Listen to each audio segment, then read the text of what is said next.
Long Take Review, where 4 college professors talk film, providing insight, not assigning homework. I'm your host, Jen Sobchak-Bankard, and I'm here with 2 super men. First, he's not messing around. He's doing important stuff. It's PT McNiff. How's it going, PT? I think I'm doing great. I'm well, Jen. How are you? Of course, that's what you would pick. I'm doing just fine. Looking forward to our conversation. Part of that is like, I actually don't know how this is going to go. And he's not really ours. It's more of a foster situation. It's Greg Cass. How's it going, Greg? You're driven by envy, Bankard. I'm good, Jen. Good to see you. Hey, why am I the Lex Luthor in this situation? I don't appreciate that. All right. Well, okay. So, listeners, if it was not already apparent, those references to the film we are here to review today, one of the biggest movies of the summer, James Gunn's Superman, in theaters now. There is a lot riding on this film. It is, not only one of the major blockbusters of the summer, but this is James Gunn's first movie in his new role as co-chairman and CEO. I did have to look that up. I'm like, he's some kind of executive at DC Studios. After the Zack Snyder era, DC is wiping the slate clean using this Superman movie to set the tone for what presumably will be much franchise building to come.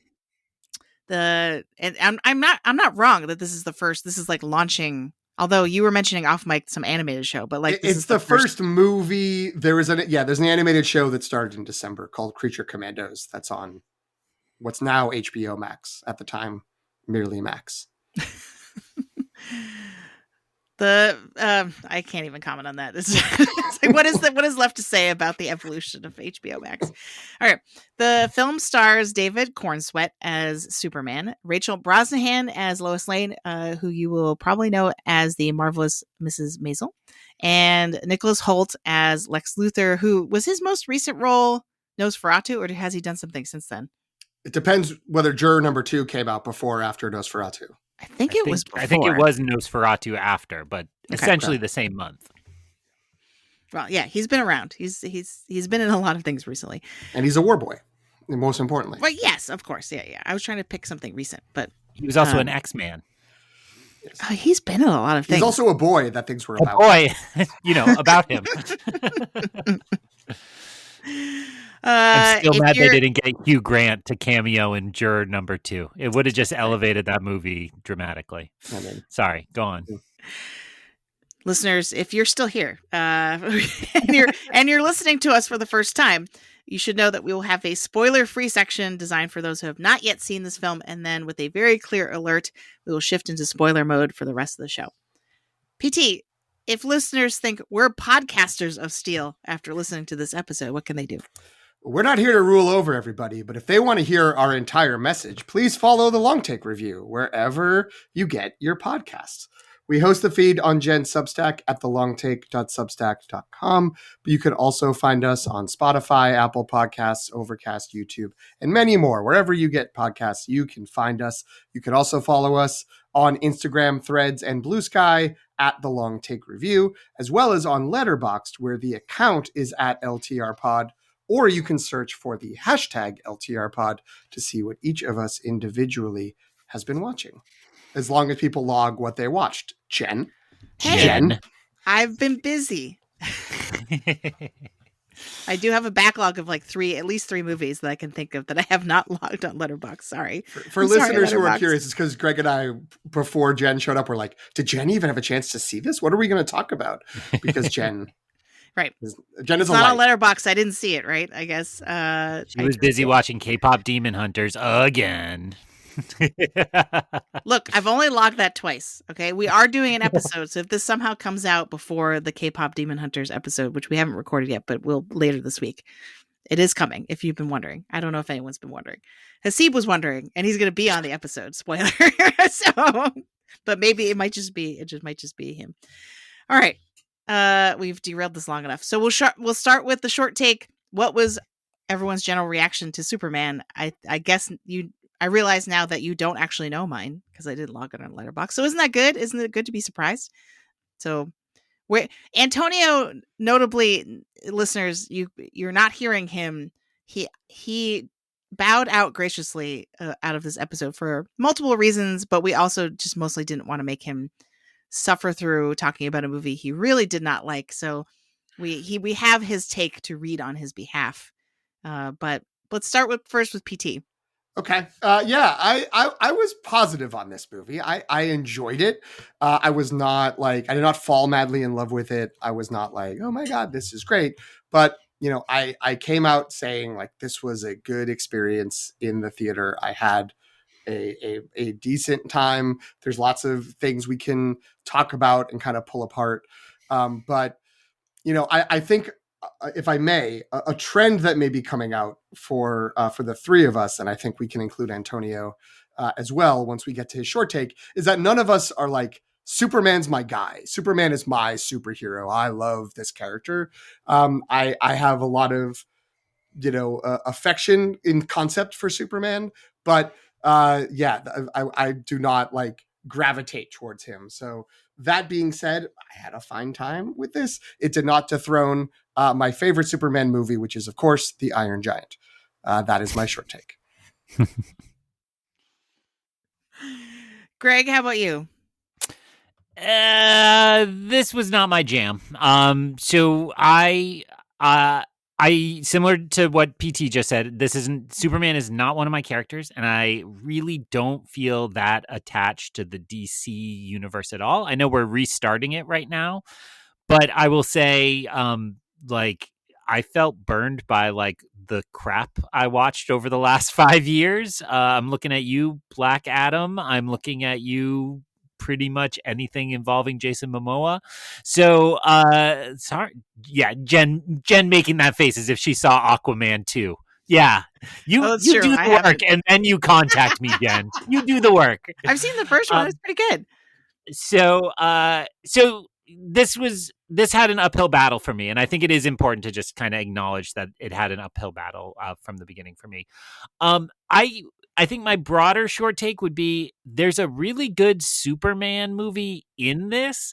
Then it gets just like baggaged down with just so much franchise reset added junk that I found myself tuning out for in like big stretches. And I will say the theater last night, I went to a 9:15 last night. It was packed. People were excited. There was a fight because somebody came in really late and was mad that like had to move a whole row of people to get their correct seat in order and blah, blah, blah.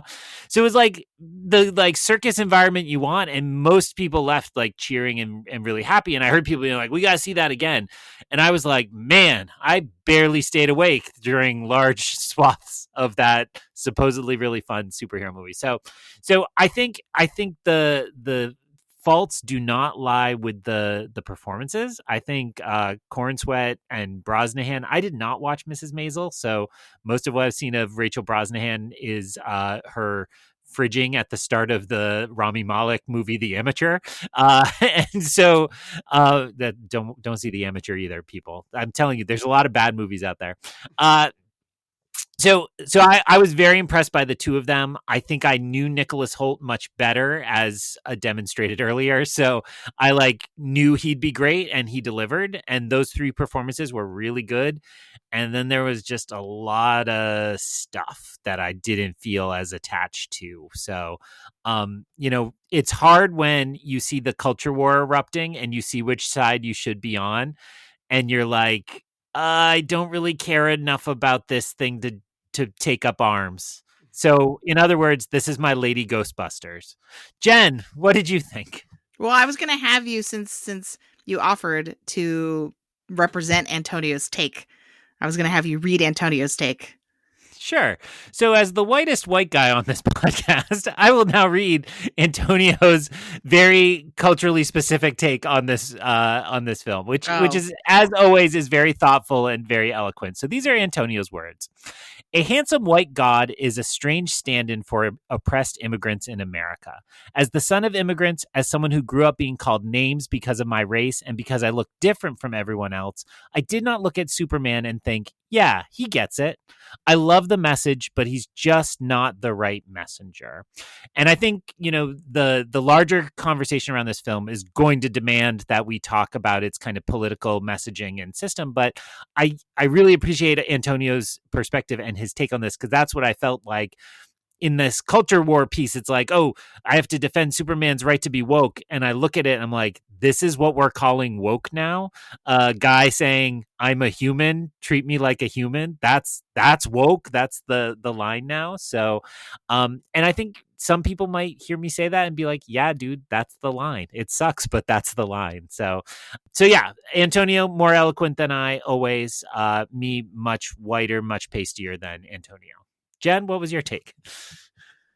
I'm now realizing I think I've set myself up to have like a like the optics of this are not good now, because I really like this movie. So I haven't, as PT shamed me for earlier, I have not logged this on Letterboxd. I am waffling at this point. When I do log it, it's going to either be a 3.5, which I believe is what PT put, but I'm tempted to go up to a 4 because I don't have a strong attachment to Superman as a comic book character or superhero either. If we're talking DC, I'm gonna choose Batman every time. Then maybe that says more about my psychosis than than anything else. But I've always been more of a Batman person, and I've read a bunch of Batman comics. I have not really read many, if any, Superman comics, and so I didn't come into this with a strong opinion about what I was expecting for Superman as a character. I am a pretty big fan of James Gunn, though, and I do feel like once I realized that this was a James Gunn movie trying to like birth itself out of a Superman movie, then I was on board with it. You know what I mean? Like, and is that a problem? Probably. But at the same time, like, I was really charmed by the performances. I do think that to Antonio's comment, like the political subtext allegory, we have a section set aside to talk about that specific aspect of it. That was the part that was the shakiest to me in terms of like, is this good? I was surprised by it. And again, I don't want to spoil anything, so we'll just leave it at that and say, if you in the spoiler section want to hear more about that, we do have time set aside for it. So, but in general, I had fun. I did wonder, again, this is a spoiler, so I'm going to be really vague. Sorry if it's frustrating, but I was wondering what percentage of my enjoyment of this movie hinged on one not human character. Like a fiddle. He's embarrassed. He's embarrassed on my behalf. You're kind of like my hottest take on this film, but go on. I know. But I don't know. Is it I don't think it's a home run. Like, a lot of people are talking about this movie like, yes, we did it. And I'm not there necessarily, but I thought it was pretty good. I had a good time, but I think I appreciate James Gunn's general sensibility. Like, I liked even the Suicide Squad quite a bit. So I think that's a good segue into the recommendation algorithm, because I think, to me, that is what my enjoyment kind of hinged on, was whether or not I was into the James Gunn aspects of this movie. What do the rest of you think about that? And I'll play the sound. Sorry, I was waiting for the sound. What was the actual question? I did play this. Oh, no, I know. Okay. I was worried about the sound, and so I stopped. You were listening. anticipating the sound, and therefore weren't listening to me. I was like, we're going to skip the sound. She's got to do the sound. Yeah. Okay. This is the recommendation algorithm in which we establish the audience of a film. I already played the sound, so I'm not going to do it again. My question that kind of slid us into the section was, how much is your enjoyment hinging on James Gunn? Like, do you have to be in on James Gunn to like this Superman movie? I don't think you need to be in on James Gunn, because this is the least James Gunn of his now 5 superhero movies. Well, I guess 6 if you include Super with Rainn Wilson. But he did 3 Guardians of the Galaxy movies. He did the Suicide Squad, and now he's done this. And I mean, I think there's definitely like Gunn-isms all the way through, and like he, the sort of like, it's weird that he's doing Superman when people were sort of talking about, but like he loves to talk about like caring about other people and found families and all of that. Like, that's all in here as well. So that's sort of the heartwarming core that is in those movies is there. I think there's there's still some humor and some jokes, but there's less of it than in the other ones. So I think, as sort of a reverse algorithm, if you're someone who's like, I'm over James Gunn's like comedy shtick, there's not so much comedy shtick. I think that should stop you. It's not gone though. So if you really don't like it, then that's fine. I would say the bigger question, and maybe this is coming from my perspective, is how effective is this if you are burnt out on superhero movies, period? Because everything that Greg was saying about like these DC movies and all this stuff showing up, blah, blah, blah. I've kind of felt that way about every superhero movie for the last like 4 or 5 years, where it's just like, okay, like here we go. Now comes the thing that's setting up a movie 2 years down the road, or this is going to be a TV show, I guess. That's why we're wasting 15 minutes talking about this tangent. And then an action scene starts and you're like, none of this matters. Everything's just punching. Who cares?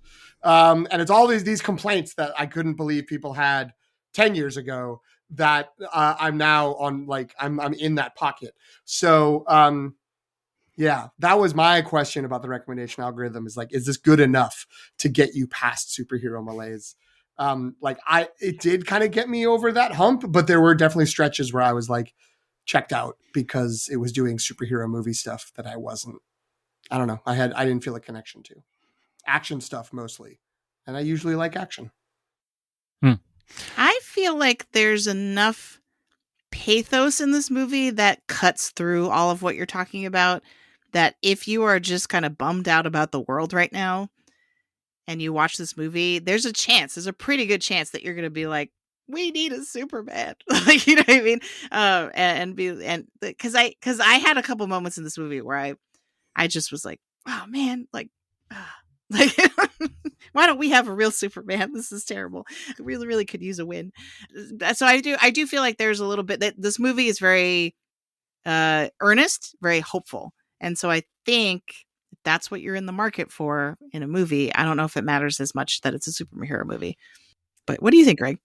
I think, well, I haven't really fully embraced superhero malaise. I'm still rocking Ironheart. I'm a little slower than I used to be on, like, a lot of those properties and spin-offs and side tangential things. But I would most compare this experience to what I think people felt out of Force Awakens, which is specific to the DC universe as opposed to the larger superhero industrial complex.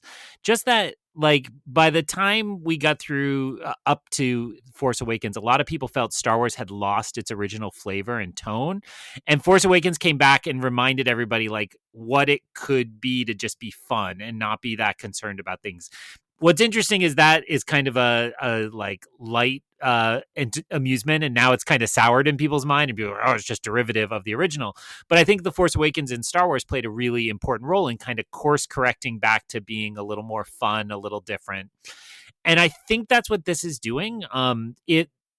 The DC universe to me had gotten way too oppressively self-serious, and you can like the Marvel quippy humor or not, but they haven't fallen into that trap of like every single movie is so important and the balance of power is going to change. And it's like DC was so boring. Like all those movies I name check are just boring. And so it was so refreshing. And the one I would accept from that in recent years was actually Blue Beetle, which I thought also remembered how to have a little fun.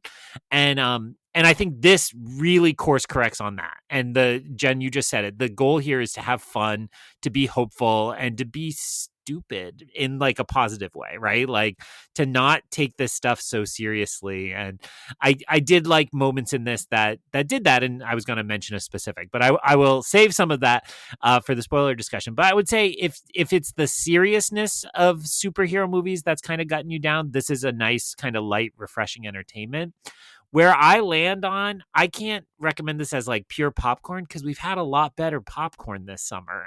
There's been a lot of really fun the last time I was on, Jen and I were talking about F1. I would recommend F1 a million times over this for my experience of and enjoyment of it. And so I think those people who are like 5 stars, I'm going to this 10 times. I want to hear from them. I want to understand that, because it sounds like, Jen, even you're not there with that regard.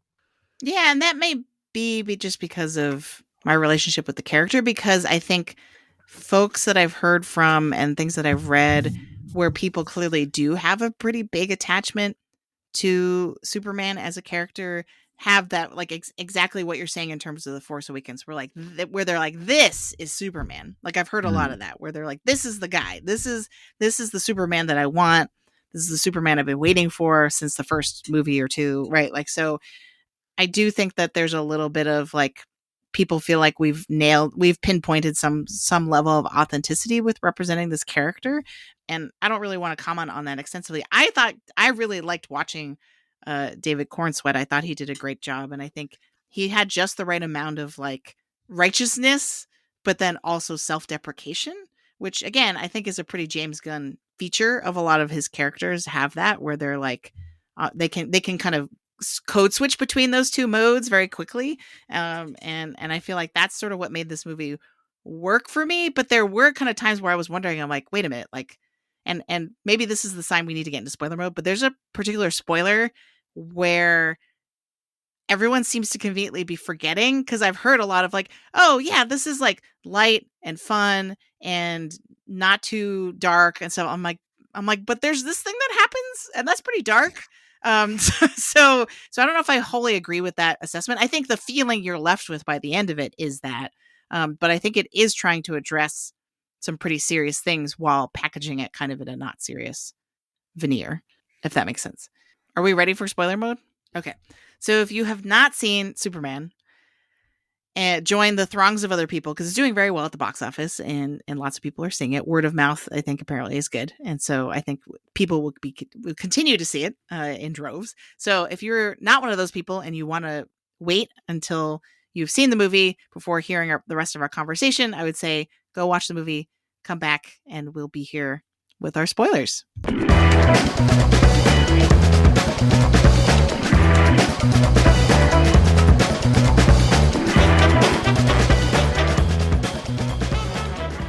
So the thing, I'm being very selfish about this. Like I wanted to say a thing, and so now we're in spoiler mode. But the thing I was trying to reference earlier very vaguely to not spoil anything. There's a falafel cart guy who gets shot in the head. Yeah. That's a thing that happens in this movie. So I don't know if we can really call it light and breezy and not serious.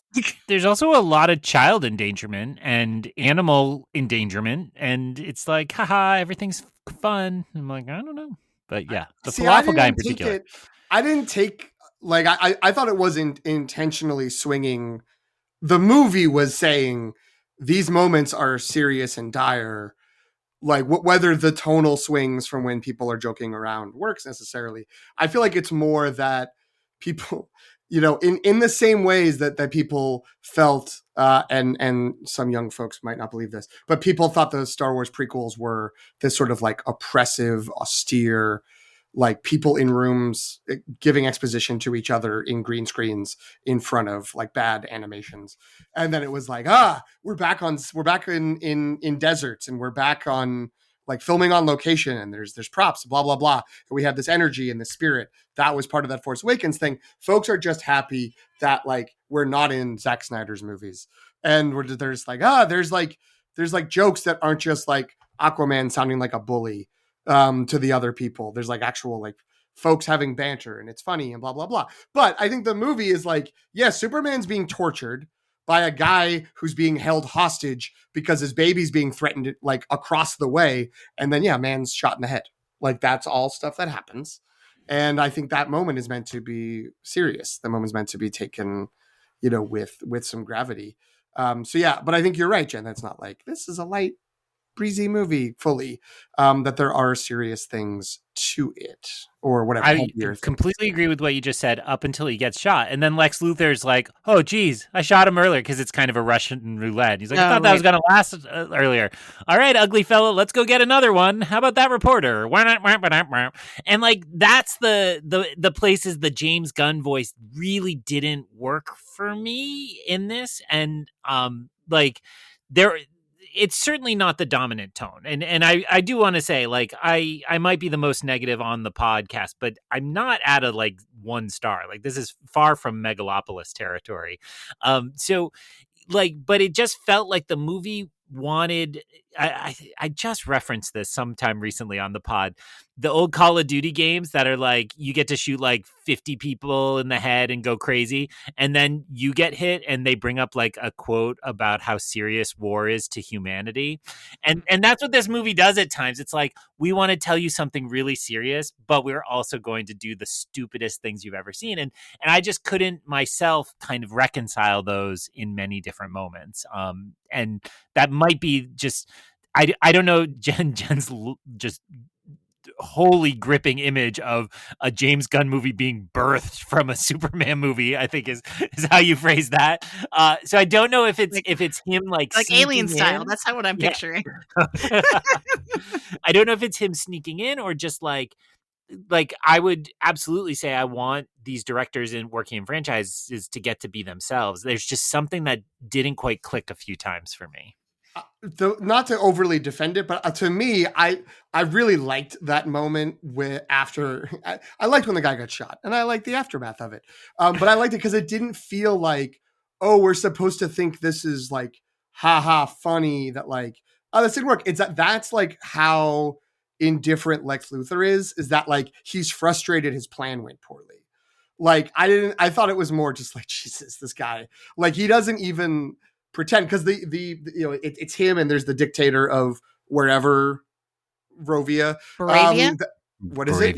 Boravia, think, right? Sure, why not? And that guy, and he just starts laughing, like he just thinks this is funny because he's evil, and he's an evil dictator, and like so it's like he's laughing, but then Lex looks like concerned, and it's just like, oh, maybe like they're gonna have Lex have humanity, and then it's like, no, he's just mad that his plan worked. He's like, I gotta find someone else, this is gonna take more time.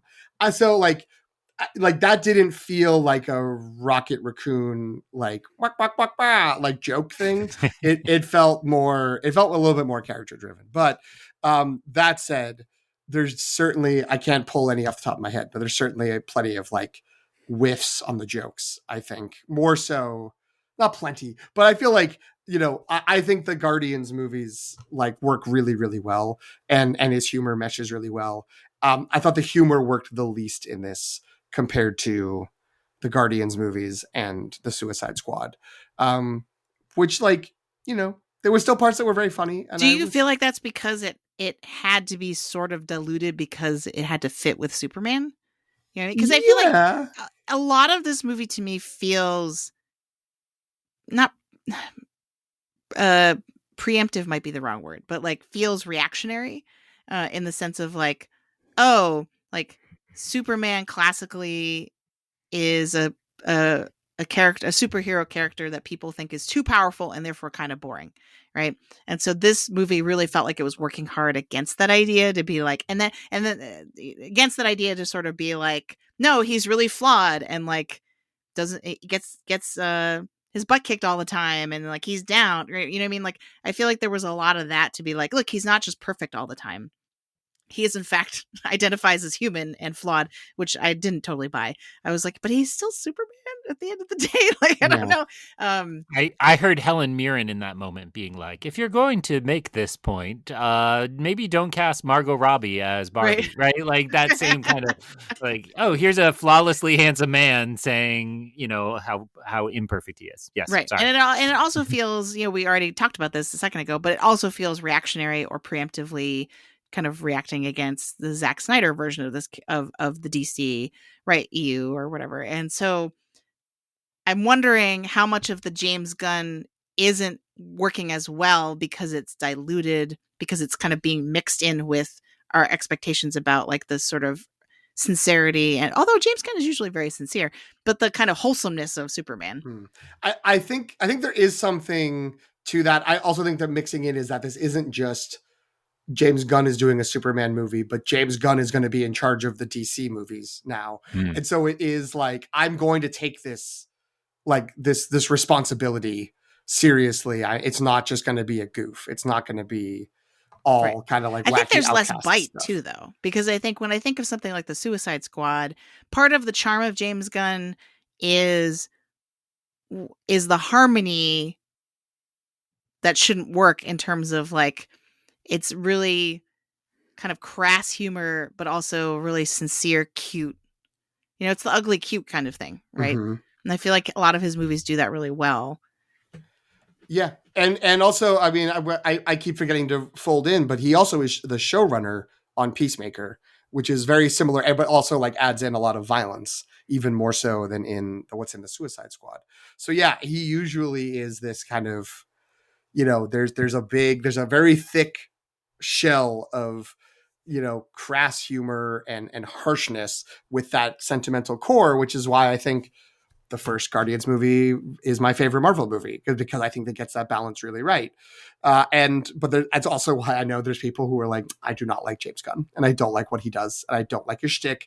I don't like what you know. If they go and they feel the emotions, they feel manipulated because they didn't like the jokes along the way or whatever. So yeah, I do think that's something that's there. I think he was calibrating the mix a little bit, partly because it's Superman and not, you know, he's been all side characters up to now, and now he has like maybe the main character in all of comic book storytelling, and so he had to switch to that, and also because this is, you know, his first, you know, cinematic film foray into this world, and so you know, he wanted to sort of set that tone.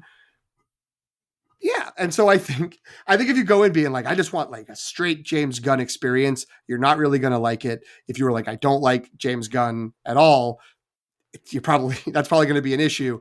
But it feels like maybe the people who are on those two extremes are minimal compared to the folks in a squishy middle who are just like, can Superman just be nice? And he fights for things that are good, and I can go see that. And, you know, that seems to be getting people a positive reaction. Greg, you mentioned that you were a fan of the core cast of this, right? So for David Cornsweet in particular, what was it that worked about his performance, and how is he different than like a Christopher Reeves or a Henry Cavill? He can't reload his arms like Henry Cavill can, which is all that I know about Henry Cavill, really, and that they had to CG his Mission Impossible mustache out of a film. Well, that fits really well with what I was thinking about as well, and I do think it's really hard to judge this as a film on its own and not as the start of a big new thing, and it's, you know, just a weird bar to have to put in front of a movie to be like, and how well did this start a universe?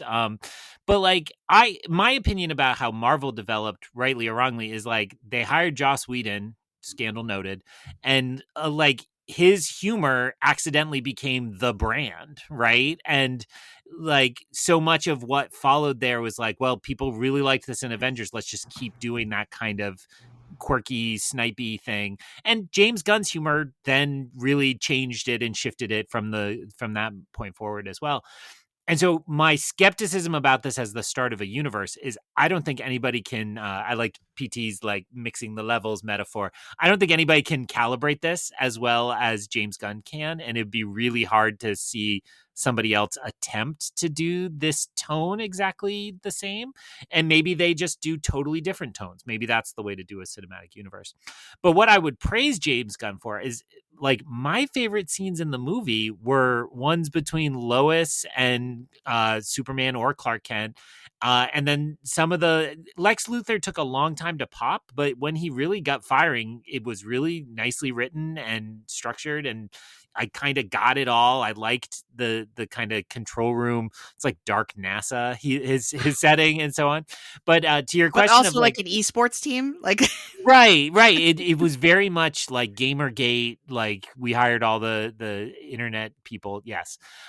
So I really liked Corin Sweat's ability to be like, as I think you said, wholesome and like yet not corny.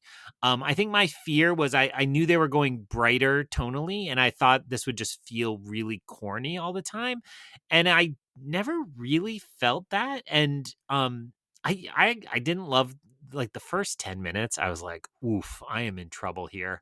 Which is also the 10 minutes that was attached to the front the of Mickey trailer. 17, I think. But I once we saw him kind of in action and then in the newsroom.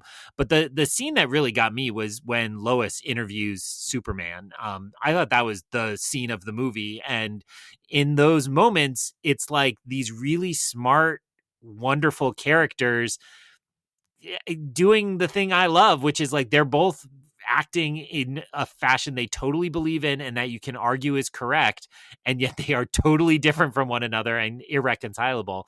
And I thought he played that scene. I mean, PT quoted it in his opening. I thought that line was probably the loudest. I laughed like I'm doing great. um and again, I will praise Rachel Brosnahan because I'm not overly familiar with her. I've seen her just in smaller roles, and like I mean, she was awesome. She was smart. I like that they gave her stuff to do.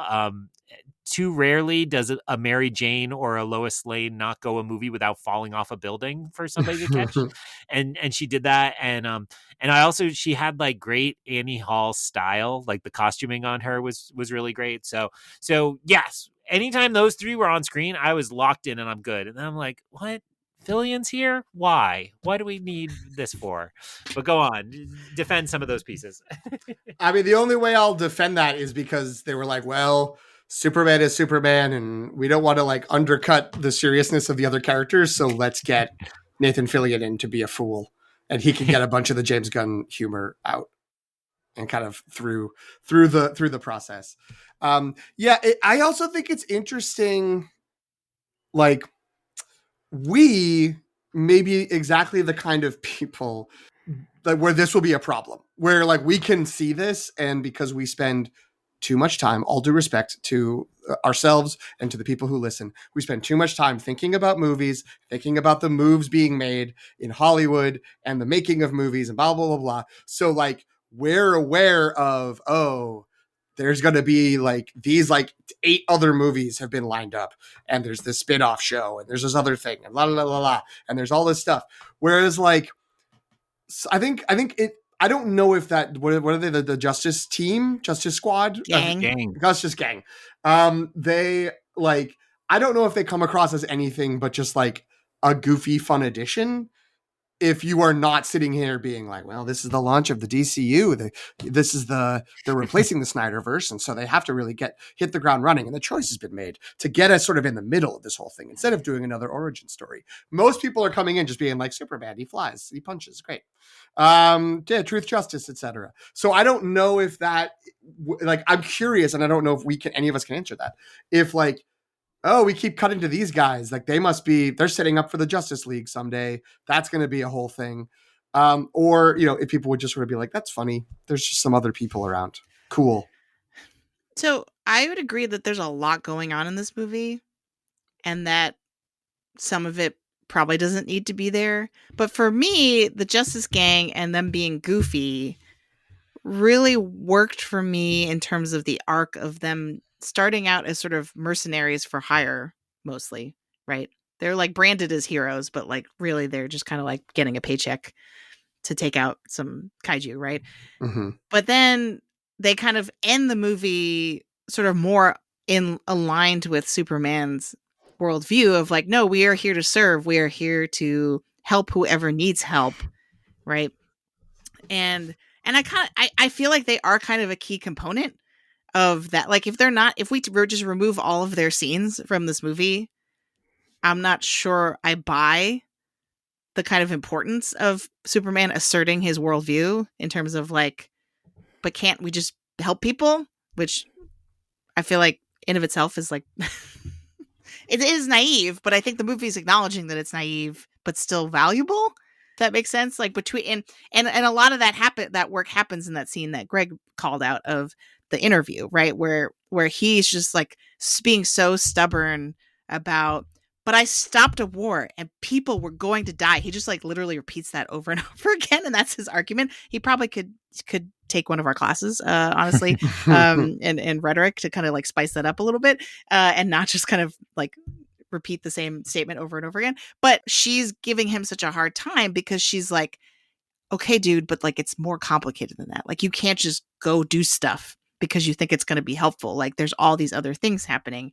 And are all those things good? No, but at the same time, you can't just like ignore them. And I feel like the tension of this movie between those two points of view is ultimately valuable, and I do think that the goofy Justice Gang does contribute to that in some way. I don't know. Maybe I'm just trying to rationalize it.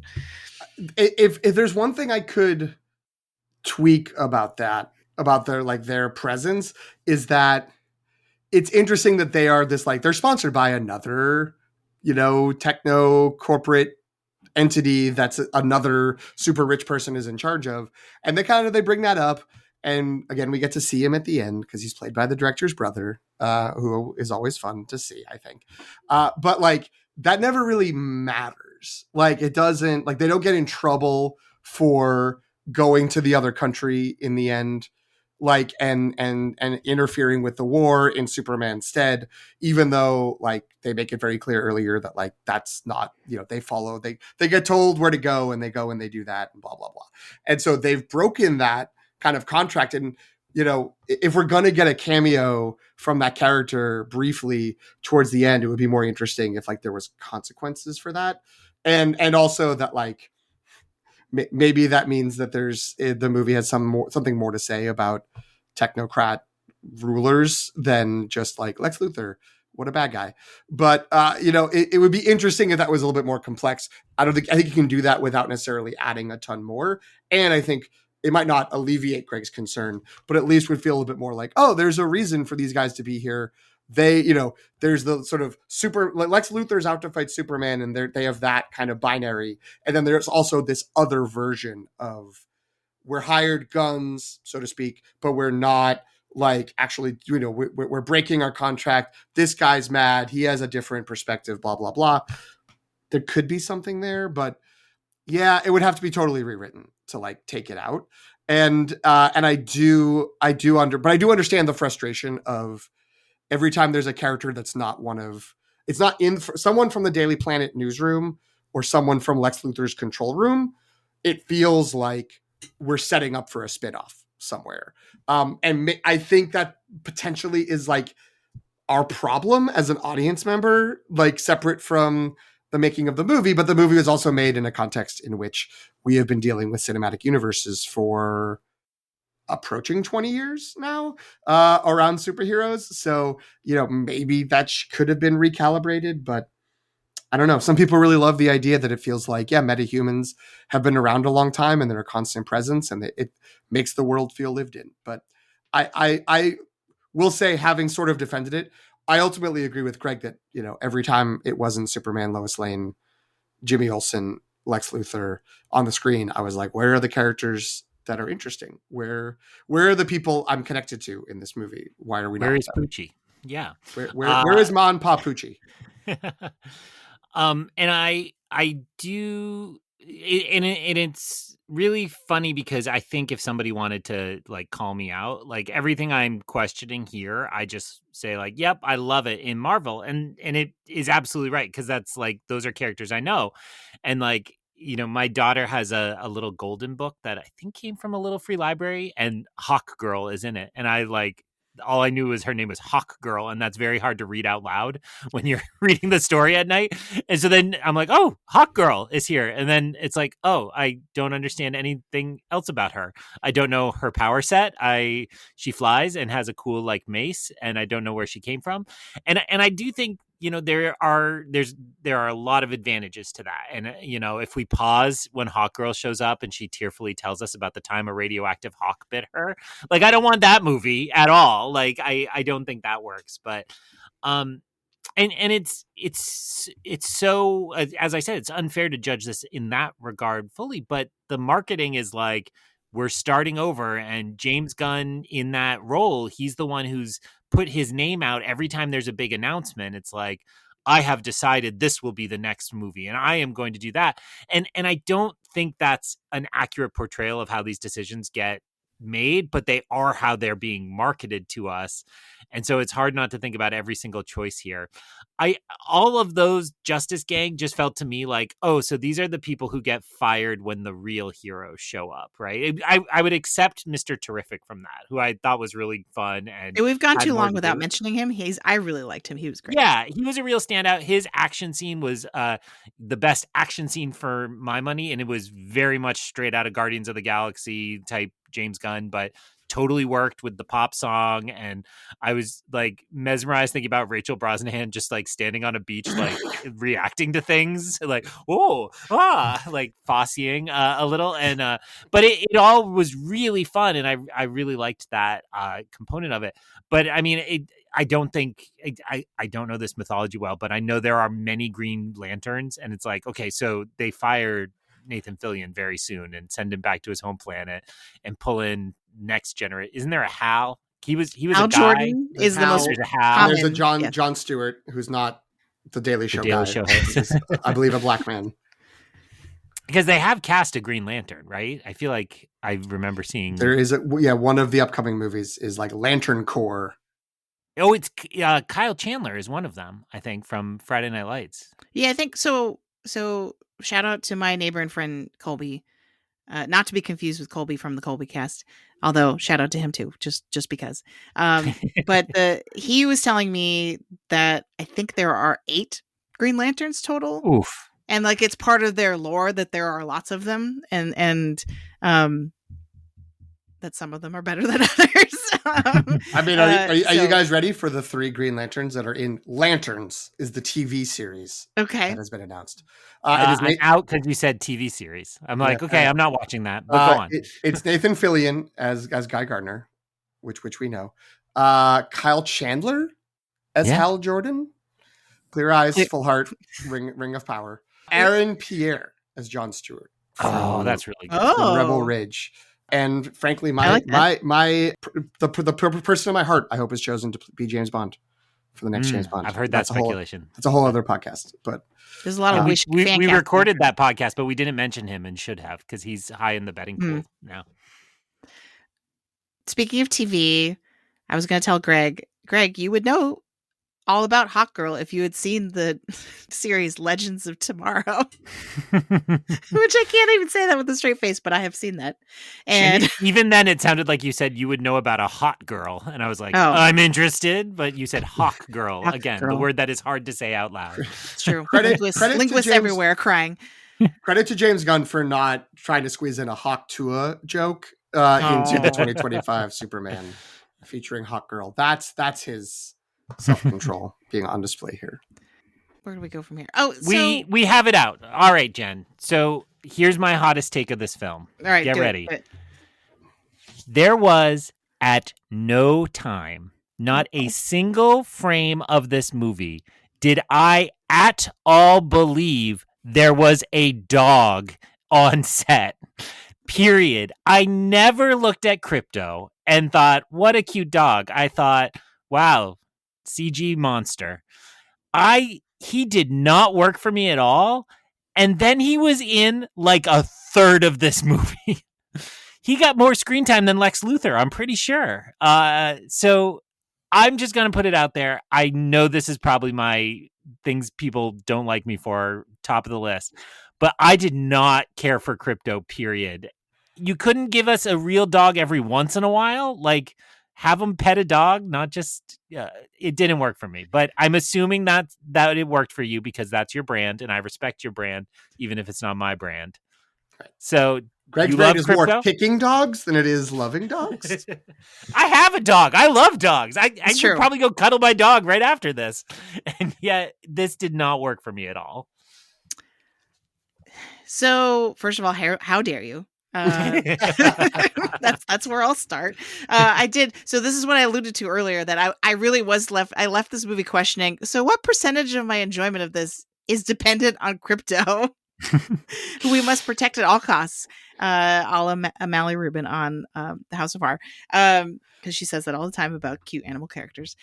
So a point taken about the CG. Sure, like it could have been animated a little better, probably. I don't know if I really would have wanted a real dog version of him though, because that would feel a little too much like a dog food commercial, and not. And he isn't a real dog. He's an alien. Like you know what I mean? So I feel like there's a little bit of leeway there in terms of like he doesn't need to look like an Earth dog. Greg, did you also want a real kaiju in the kaiju battle? Right. Like, well, what's dumb is that's where there's a real dog. There's a dog that's underneath the foot, and I'm like, there's a dog, and then the dog turns into CG because he throws him or something, and so the dog can be it. Like, and I get like you can't have a real dog like hanging on wires doing the flying effects, but like, couldn't you? Again, every second, wow. ASPCA is calling right now. But like every second that dog, I was like, it's not real. It just, the effect totally didn't work for me. Suspend your disbelief, man. Like, come on. But okay. But he's not an alien like Rocket's an alien, right? Like Rocket, I didn't ever think like there's a real raccoon, but he's like a little alien-y. I don't know. Look, I sat through Super Pets with my son, like 3 summers ago, whenever that came out. So don't say I don't have loyalty to crypto, but I'm saying did not work in this film. Okay. So I will concede, the one thing I will concede that's anti-crypto is I do think that the movie uses him as a crutch a little too much. Like there was maybe one crypto bit too many. Maybe 2. You know what I mean? Like there was an oversaturation, which is why I left the movie being like, did I only like this because I'm weak to animals and they kind of toyed with me with an animal character in this? But I do think that, first of all, the bit where he's like, go get the toy, incredible. Like that was earned to me. I was like, yes, because they've been showing him like after, because he had just eaten all of Mr. Terrific's drones or whatever, the spheres, right? And so I thought it was, the inclusion of him was very charming. I did think that it was very funny that they kind of, this movie answers the question, well, what if you had a dog that was also a super powered alien? And the question is, it would just act like a dog, and that would actually be really problematic. Like, this is why we don't give dogs superpowers, because they'll just act like dogs and kind of wreck all your stuff and not listen and jump on people and stuff like that, right? But first, I think this was crypto is a crutch in the same way the baby is a crutch, in terms of like, we automatically care about Superman because he cares about innocent beings, right? And they're like the same thing with the squirrel. I was like, this is getting me right where I live. Like, he wants to save the squirrel. I love him. So it is. 5 I did feel people like died while he was saving that squirrel. I know, right? Sure. But there's literally a scene where he's flying to save, and on the one arm he has the baby, and on the other arm he has the dog, right? And it's like, part of me was, even though I was totally charmed by it, I was like, come on. That's a little much, right? Like, we get it. Superman is good and saves people. Like, but yeah, I don't know. Do you want to chime in, PT? But I do, only because I'm worried otherwise you two will break up. Because I think to me that the thing that's the important takeaway from this, whether you like dogs or whether you absolutely hate them, is that like there is an issue with the effects, which is like, I don't know if there's necessarily a way around it, but it was interesting. I sat down and I watched the original Richard Donner Superman : the movie. And as I said to both of my co-hosts, and maybe also reference on Letterboxd, you should follow us all so you can see these inputs right away. That like I had seen all of the bits and pieces, but I don't think I'd ever actually made it through the whole movie growing up. And watching it now, there's definitely like, you will believe a man can fly. And it's like, will I? Because what I'll believe is a man is standing in front of a fan in front of a green screen. And there's a like 16 millimeter print of a city playing behind him. But like, you let it go. Again, you suspend the disbelief.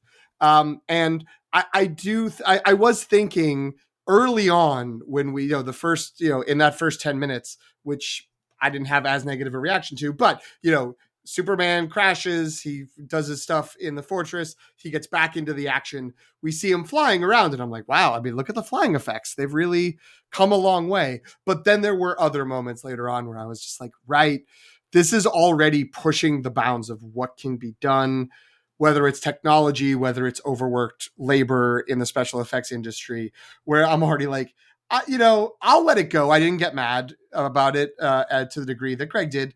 But like, there was definitely times where I'm just like, yep, that is a CGI dog. That is a rubbery animal, alien animal scurrying around. Okay. And everything in the pocket realm, everything with the lava of black hole, I was just like, this all just looks like gross goop. And like, I don't care about any of this. And part of it was just sort of like, that's what the effects kind of like create. And I also know that part of it is they got to make these films in like contained studios. So they write stories where it's like, we're in an alternate world. So you don't know that we're not out in the woods somewhere. Cause God forbid someone takes a photo of Superman in the woods and people start speculating about stuff. So, there's again, maybe my brain is fried from thinking too much about behind the scenes stuff, but there was a degree of like, these effects are like already dated in a way that like the one obviously from the late 70s is dated, and it will mark it as being of its time. I think it's possible, it doesn't have to derail your enjoyment of the whole movie, but I do think it's an issue, and you can choose to suspend your disbelief or not. I think we have to hold all suspension of disbelief and try to use it on the idea that one well-researched newspaper article can take down a billionaire and turn everyone against him. Because I don't think that's something that ever happens in the real world. This time we got him, though. Oh, no, wait. The last thing I'll say about Krypto, and then we can move on. The moment when Superman busts into Lex Luthor's hideout and is like, where's the dog? I was like, I love you. I love you so much. I will do anything for you, Superman. Wait, so you love it worked. Superman or Lex Luthor? What? Oh, Superman. Okay. Wow. I did say, because I didn't comment on this earlier, that Nicholas Hoult does a really good tantrum. Like that was the aspect of his performance that I liked the most, where you just see him like falling apart because he's like, I hate Superman. There is something funny, again, maybe behind the scenes poisoned, but there is something also funny about like how good he is at playing Lex Luthor, who's just like, I hate this guy and I hate the attention he gets and everybody loves him and nobody loves me and blah, blah, blah. Considering how well known it is that behind the scenes, all Nicholas Hoult wants to do is play one of these superheroes. And everyone's like, what if you played a bad guy instead? Like, what if instead of Batman or Superman, you played Lex Luthor? And he's like, I don't want to do that. And they're like, but you'd be really good at it, wouldn't you? Like, you seem like envious and like whiny kind of, but also like mean. Like, why don't you do that? And he's just like, fine. And he's really great. Like, he's a really good Lex Luthor. But yeah, that was a good scene. I like that he's very focused on the dog. He doesn't really care about the message being stolen or any of that. He just is like mad the dog got taken away. Or he focuses his anger on that. He is mad about the other stuff. Can I give my hot take? Yeah, go for it. It's going to pivot us to one of our other questions. This movie does not have a lot that is particularly interesting to say about morality. It's all very simple and super basic. And the only reason that it's getting praise or condemnation is because of how bad we are and how bad the world is. Like, the actual like pieces along the way are like, what if the choices we make are important and define who we are, and what if being kind is punk rock? That's basically it. That's what we have here. And it's everyone's like, my God, yes. Yes. Incredible. Superman's back. This is unbelievable. And it's like, it's not bad. Like, it's good. And again, like, that's part of the appeal of the character of Superman is he is kind of a square, and he is just sort of like, yeah, like we should just do the right thing all the time. And I think, Greg has generally just, been anti the DC universe. I don't know where exactly he is on Batman. I'm with Jen. Like, I'm in on Batman. I've read Batman comics. I love Batman. I love that Batman is this like twisted, conflicted character who is like pushing boundaries and hates himself and all of that. And Superman's just like, what? Like, no, just do the right thing. Just do that. And the problem is that the world has gotten so turned over around on itself, and morality has so eroded and degraded in society that this feels radical and revolutionary. When even like 3 years ago, when this was starting to be written, I think all of that, it's not corny. It's just like obvious. It's just sort of like, like, great, whatever. And like, it should be that everyone is just kind of like shrugging and maybe being like, is this boring? Is Superman boring again? And instead, it's like a culture war battlefront of like, I can't believe he said that like people are human and that like we should be nice to them. This is sort of like, yep, that's literally it. That's all he's saying. Greg, do you feel like Superman is not adaptable for the 21st century? Like, is it based on what PT is saying, which is, a question I did have in here is it too simple for the complexities of the modern world, despite what this movie's trying to do? It's a really good question. And I was thinking a lot as PT was talking about something else Antonio said, because I do think that's what's at the heart of the prepared statement I read from Antonio, which is like Superman becomes a bad messenger because it's like, oh, now it matters because the white guy says it, the handsome white guy says it. And yet, I think PT is absolutely right that right now we need more of the white guys to say these things out loud in society because they're the ones who are causing all the trouble. And something else Antonio said, which I hope I'm not talking out of turn sharing his private messages to us, is he said he felt like how some feminists felt leaving Barbie, or he speculated that he might be feeling that way. And I do think that's part of exactly what PT is saying too, right? It's like, this is so 101. Can't we please have part 2 of this conversation by now? And yet I exactly feel that tug that PT described, where it's like, yeah, we kind of need to just give some kind of people who are a bit slow on the uptake the base level message again. Yes, Barbie has a vagina, right? That's the climax of that movie. Like that we're there, we got it. Now let's treat her like a human being and see what happens. And kind of similarly here. So my gut is that he is too simple a character, but what feels wrong about that is everything we're talking about goes to the core of who this character was when he was created. Like, it's very important that he is created by two Jewish, I believe, the children of immigrants, right? Not immigrants themselves, or I might have that wrong. I don't. But first generation in America anyway, and essentially tell their story of leaving Europe and coming to America, and tell that kind of base level American story, which we all used to believe in this kind of inspiring way. And it's like Superman was being created in this darkest of times and feels like that kind of beacon of hope and decency was important. Are we really saying our world is so much more complicated than back then? It's hard to say that. Yet at the same time, maybe the problem is that our storytelling is more complex. So you show me those people on the border of those two countries that we all remember the names of, and we don't even have to say them because we remember them. Mm-hmm.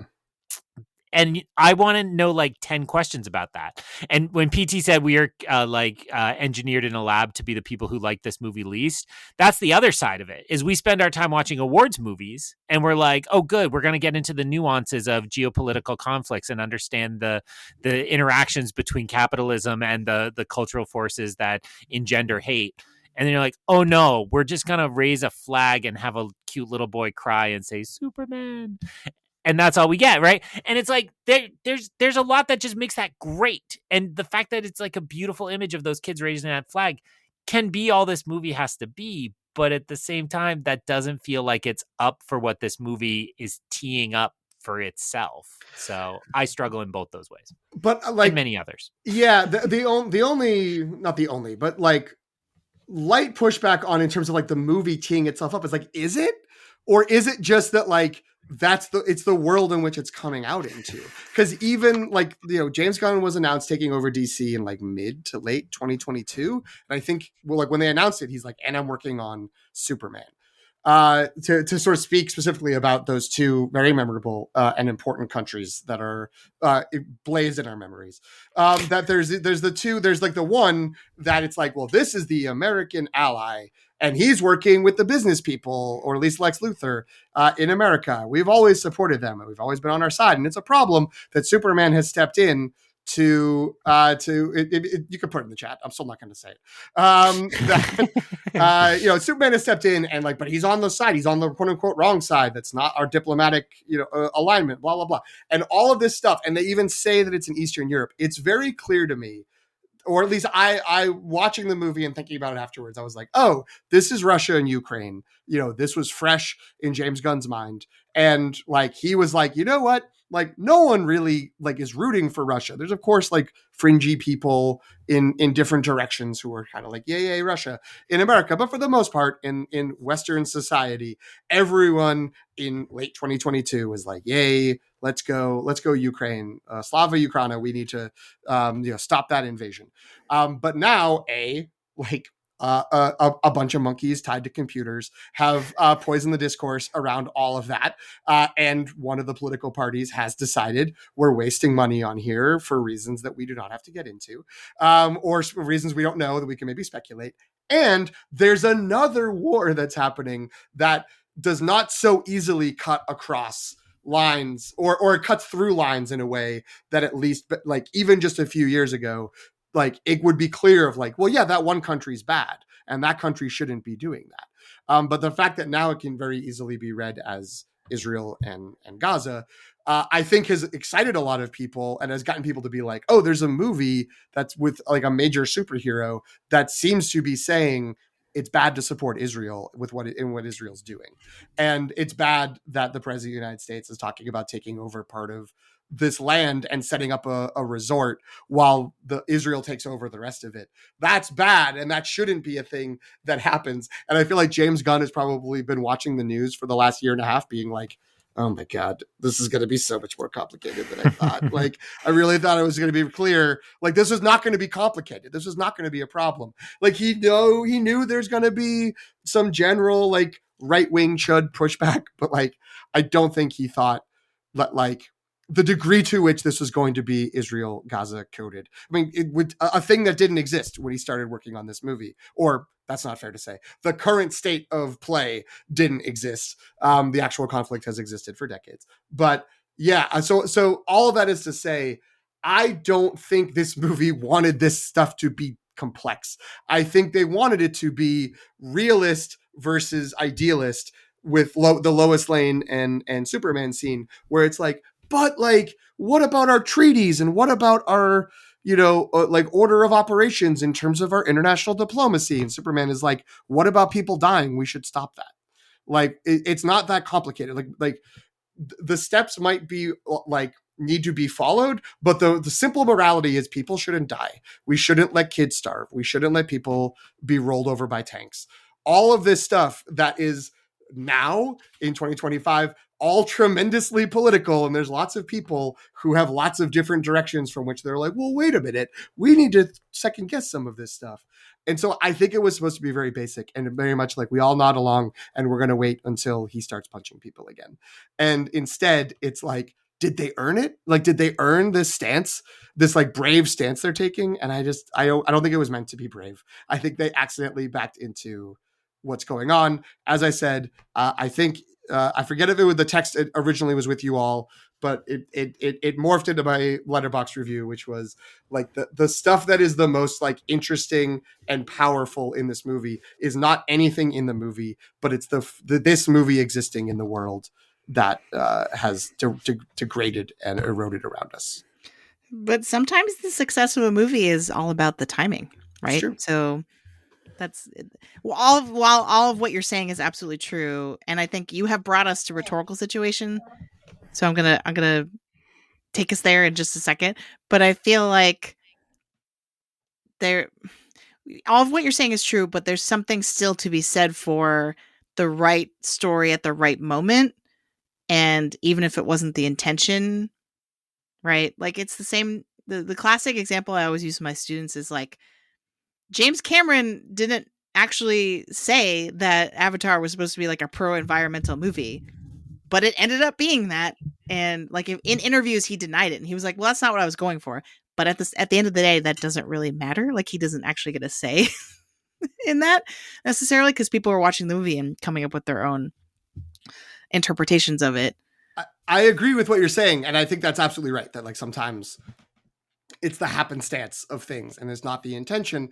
I think it's what I'm saying is both sort of maybe like knocking the movie, right? It's unfair to criticize it for something it wasn't even. Yeah, it's like, well, with. You don't have a lot of complex thought here, but then also like it's like maybe unfair to say like, well, you haven't really done enough to justify these complex things you're doing, when it's like it wasn't trying to do that.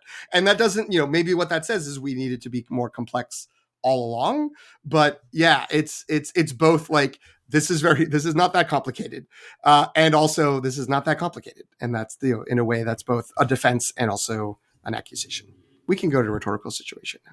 Yes. So I think we can unpack this a little bit more in the rhetorical situation, a segment in which we look at a film through the lens of our academic experiences.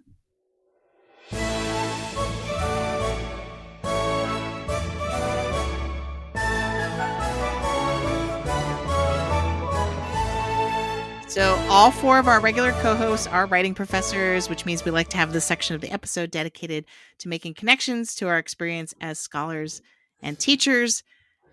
And the teaching of writing the rhetorical situation refers to any contextual factors that influence composing and interpretation. So this one that we've been talking about the political context in which this film has arrived being somewhat different than the political context in which it was made, right? I think is absolutely part of the rhetorical situation.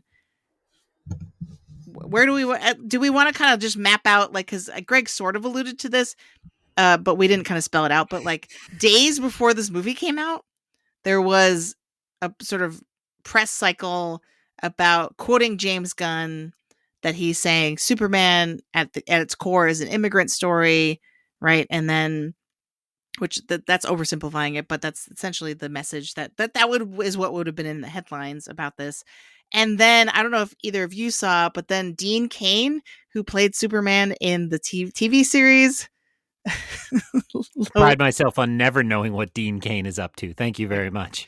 But I mean, he has a connection to the Superman franchise, right? Because he was in the TV show. Did all of you watch it's Lois and Clark, right? That's the name of the.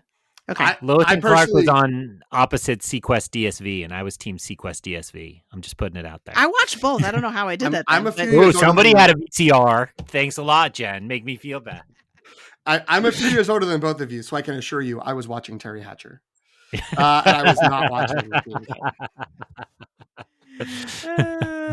Well, but anyway, so he sort of responded and then created more news articles of when he said like, this is really going to hurt the box office of this movie. Like, why does everything have to be woke? Like, why does just let Superman be Superman, essentially? Like, so, I mean, like, is that going to end up doing anything at the end of the day or impacting anything?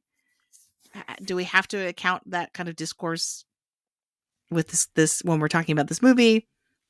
I mean, it's just constant at this point, right? Like there's always this level of noise around any release, and it's a way to get clicks, and it's a way to do this. I think the people who like to shout, go woke, go broke, end up being right 50% of the time, and it's because the movie's bad, and so they go broke. It's never because of the woke factor, quote unquote. And so this one is clearly gonna not be affected in the least. And I think where I land on this, and I would say there are a few strands here. The I don't believe they say immigrant here. They use alien, but give it that little swerve so that it works both ways. I think in a actually very nice kind of way to play that. I think there's that kind of strand of it. Then there's the anti-billionaire. I mean, there's no way to look at Lex Luthor, a character that has existed for a long time, and not see the deep neediness of a Donald Trump, of an Elon Musk, of a Jeffrey Bezos. I say his full name because of the comedian who wrote the song about him, Bo Burnham, right? Yeah. And so I think those are, and then the strand PT already nicely articulated about, which global conflict you're seeing here play out. And I think just like what strikes me is like politically, this goes back to my opening, like politically, I'm like, yes, let's be on the right side of these. These are good targets. Let's take these down. Let's speak truth to power. And yet in the end, it's like, it doesn't end up saying enough that I think, like, I don't know what deep red Republicans feel about movies they go to, but I can't see walking out of this and being like, wow, this really challenged everything about my ideology, and I'm going to go home and rethink my life. I think they're just going to be like, hey, Superman punch stuff, and not think about it, right? Tune it out or just ignore it. But if it pushed it, it probably could have an effect, but I think it's just too milquetoast. There is a, because this is an interesting exercise. I'm trying to think about what they would glob onto to sort of support their point of view.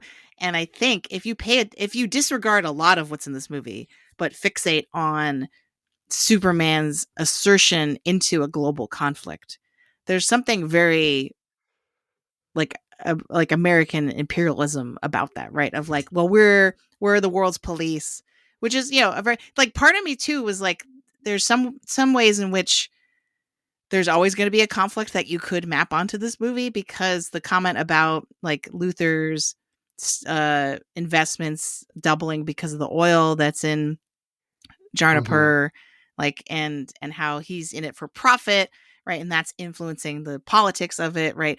And it's a very 90s idea, like dating back to, I remember when I was like in first or second grade and we had to learn about Kuwait and like what Kuwait was and why American soldiers were going there and stuff like that. You know what I mean? Like there's a way in which if you just focus laser eye beam focused on, thank you. Thanks, Greg, for laughing. If you just focused on Superman is the good guy, he deserves to mess around with other countries' affairs.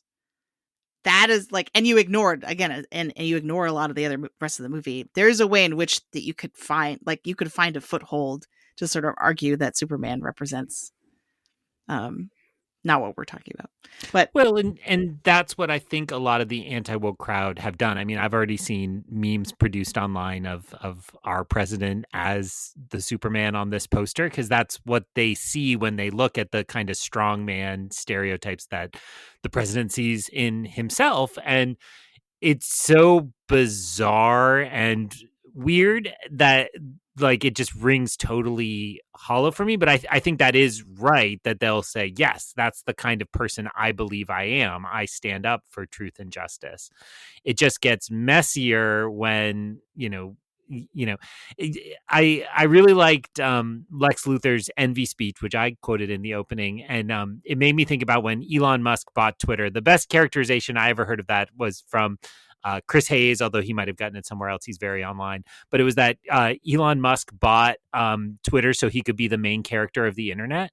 And like, that's what he got, right? Like, he's now the center character in what we all think about the internet day to day.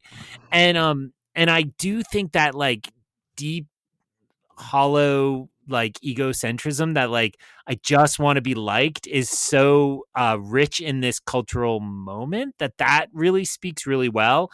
And again, you don't necessarily have to attach it onto any single figure, but it's like in this this society we've built that we're all craving attention. It's like when you are denied it despite having all the power and people still don't like you, like, of course you're going to say, screw those guys who have the perfect hair and the red cape and the cute dog that may be a CGI monster and all those aspects, and the beautiful girlfriend, although I guess that's not public knowledge. And so like, there's just this great like way in which it speaks to our moment. But I'm not sure and I take PT quite seriously. I don't think the movie set out to say anything about those things. And this is exactly what the other comparison I'll make is, it's the Mission Impossible AI, right? They had no idea AI would be such a big part of our culture when they came up with the entity. And everybody watched, especially the first of those two, and was like, so you have nothing to say about AI, right? And I think there's some of that going on here. So I think PT's right to call that out. Yeah, and I mean the parallel that makes sense to me is when they were rolling out the cast announcements. I believe it would be for Batman v Superman dash Dawn of Justice, maybe colon, and they were like, "Oh, we have a Lex Luthor. It's Jesse Eisenberg," and it was like, "Oh." Like there were a bunch of people that were like, that sucks because he's like a weird nebbish little guy. That doesn't make sense. We want a new Gene Hackman, or we want a new Kevin Spacey at the time. Where it was just like, we want someone brash and blah, blah, blah. And it was like, oh, but people were like, oh, that's kind of cool though. If you set up Lex Luthor as Mark Zuckerberg, who of course, like he had played in The Social Network.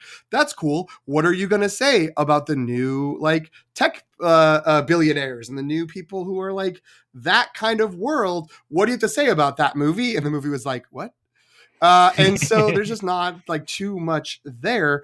And I think the good thing is that there's enough dramatic structural instincts in how James Gunn approaches things and writes things that he was like, well, like if I'm going to have Lex Luthor killing Superman kind of be like, I mean, I actually wouldn't be surprised if he at some point was thinking, oh, this is like Elon buying Twitter. Like Twitter is not giving him he's not getting the attention he deserves because Twitter's in the way. And all these people on Twitter make jokes about him and they don't think that he's funny and are saying all of this stuff. I will get rid of it. I will change it to become something else. And that is sort of like Lex Luthor making a Superman clone and trying to kill the original Superman to be like, huh?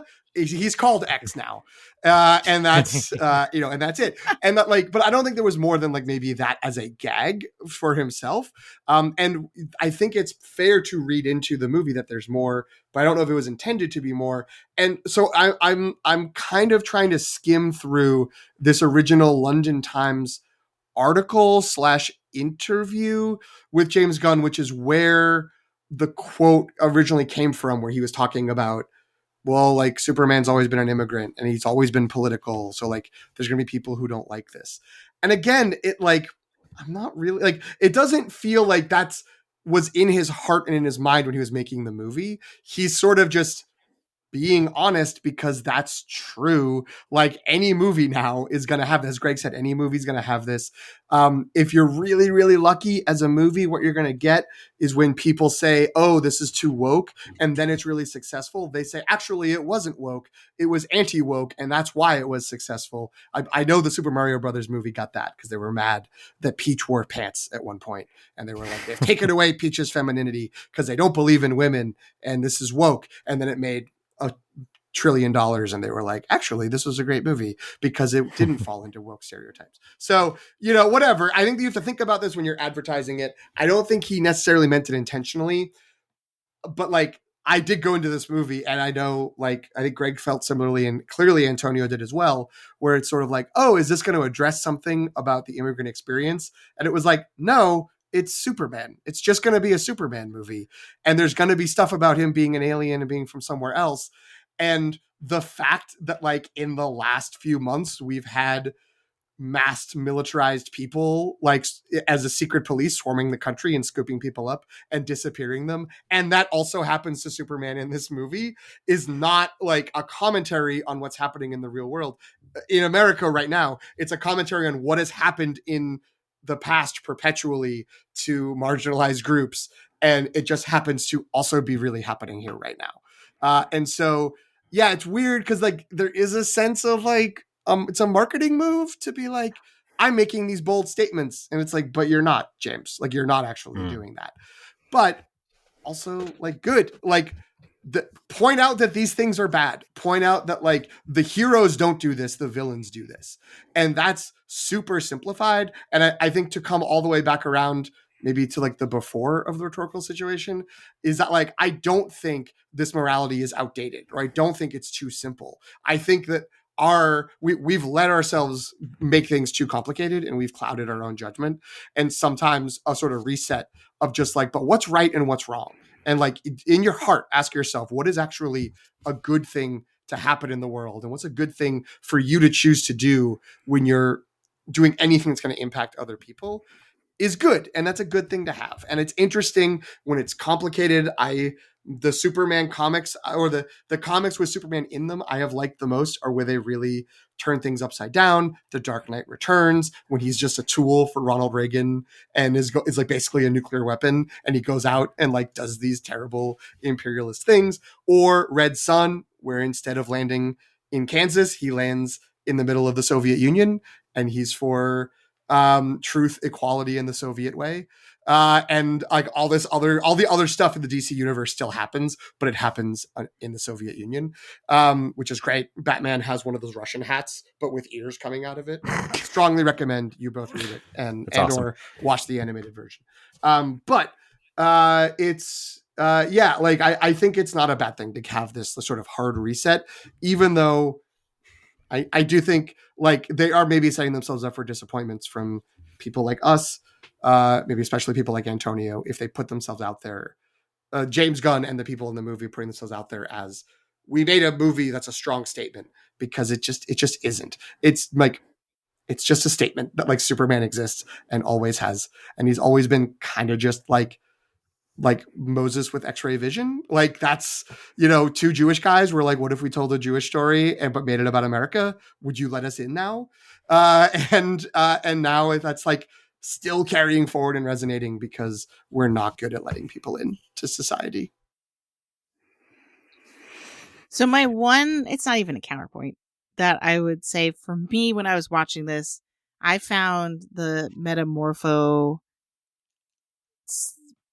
again, it's not even enough to really call it even a subplot, but when they're in the functionally detention center in the Pocket Universe, and Metamorpho has the kryptonite, right? And he's the one that's like enabling Lex Luthor to hold Superman prisoner.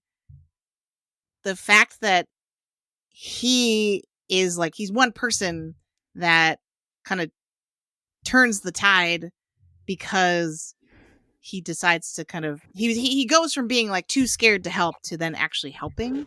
Like that got to me. I was very upset. Yeah. and then like happy that happened, right? And then and then also the fact that all the other people in the cells next to them are like, no, this guy, like they're trying to tell him within 3 seconds, right? They're like, no, he's gonna mess this up, right? He's gonna get us all killed. Let's tell him he's trying to help. So and just terrible guards. Like, these guards are not paying any attention. Like, what is going on? They're supremely confident in that, like, this guy won't make that choice. They're just like, well, we're threatening his child, so of course we won't do that. Well, the female blogger even doesn't just say, come get this guy. She says, no, give me credit. He didn't see it first. Yeah. It was me. So I do think there's something very prescient about our moment embedded in that. Well, right. Well called, Jen. Sorry. And the other thing too is like that I just thought of now as we're talking is, I think the nice, whether it's intentional or not, throwback to the first movie is this and it also kind of like is very topical now, is this idea that we can be hopeful, because at the end of the day, the bad guys like Lex Luthor don't care about people, and that is what makes them bad guys, but it is also what makes them weak, because they're not, they aren't even, their brains are not even wired to think about, oh, like this person's going to care about this other person, therefore maybe I should think about what they might do, right? They're not like, it's the Don Draper problem of like, I don't even think about you. Right? And that's what leaves them vulnerable. Because in the first movie, right, it's after all the chips are down, Superman he's got the kryptonite like necklace Mhm. on him, right? And he's like drowning at the bottom of the pool in Lex Luthor's hideout or whatever. It's his like Lex Luthor's assistant / girlfriend, right? That ends up kind of betraying Lex Luthor and helping Superman. And I feel like there's a clear parallel here to like all it takes is one person who's being abused by the bad guys in power to not want to take it anymore, right? Mhm. And we see that actually in this movie too with It's the I same can't remember character. her name. It's the same Miss character, Tesserbach. basically. It's the same. Oh, it's her. By She's name, the same name. same character. Yeah. I don't think I caught that. Thank you. But right, you know what I mean? Like she's like, because she's being so abused and mistreated that she's like, well, why would I be loyal to someone who's doing that to me? I'm going to send all these selfies that have this incriminating evidence. So also, like that was a great little to give this movie praise. I feel like there's been a little bit of like most of my praise has been backhanded for it. Yes. But like, you know, like that started as soon as we see Lex Luthor and she's there and she's taking her selfies and there's a little bit of like, okay, like I get it. Like the influencer type, like, ha ha ha ha ha, it's 2025. Okay. So then like to have it eventually be a thing of like, yeah, she's been gathering evidence this whole time in case she needed to use this as like her exit card or because she was, you know, on some level, at least unsure of everything that was going on and that maybe this was a bad thing. That was a nice little payoff in a character arc.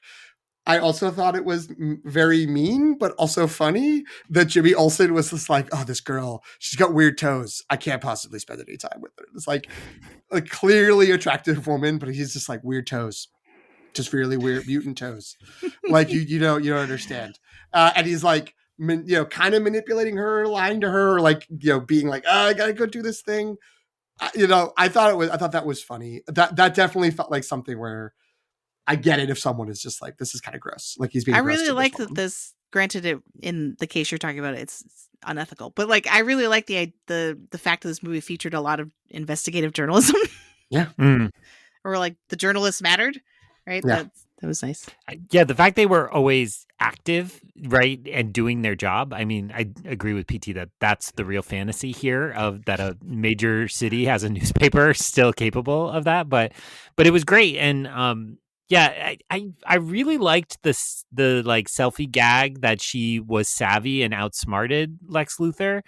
But then, like, the beat I couldn't, this is just my ongoing thing. It's like, yes, you nailed it. That's so fun. That's so smart. And then, like, at the end, she, like, tackles Jimmy and is like, we get to spend the whole weekend together. And it's like, whatever cool, smart, savvy, it's, like, totally undercut.